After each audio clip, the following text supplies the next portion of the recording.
everyone, and welcome to another edition of CTS Biz Talk.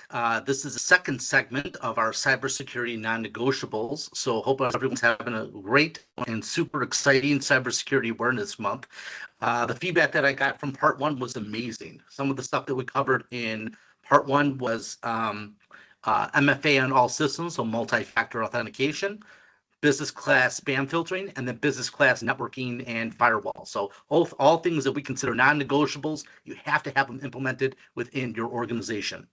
So this week, or this topic, is going to be EDR, or Endpoint Detection and Response. To me, this is, and I've been saying this for a while, this is one of the coolest things that has probably come out from a cybersecurity solution in a long time.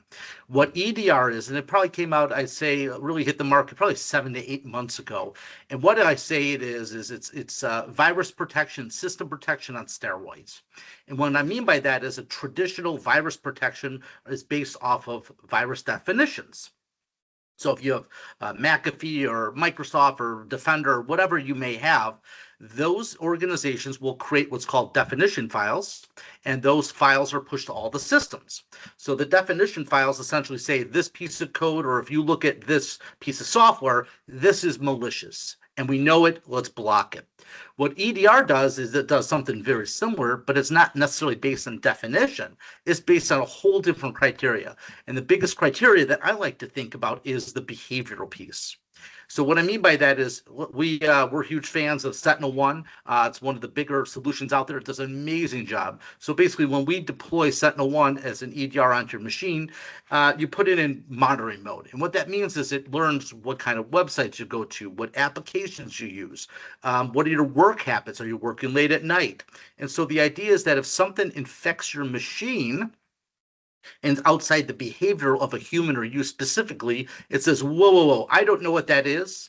I could be good, could be bad. Most likely it's malicious, and it has the capability of immediately stopping that. And there's a lot more to it, but for the most part, from a non-technical perspective, that's what EDR does. All that stuff for, like, when we do those deployments, those logs then come out of the machine or the server. Those go to our security operations center.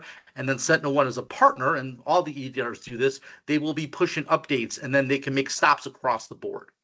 The other cool thing about EDR is it stops ransomware, literally stops it in the tracks, right?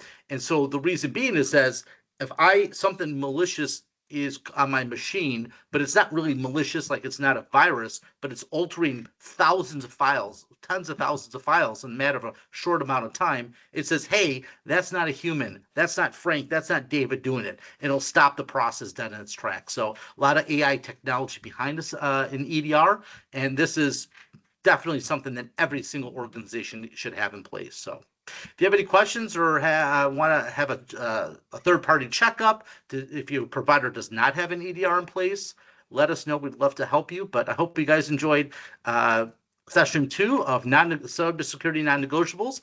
Because it's a shorter month, I'll be doing part 3 later this week.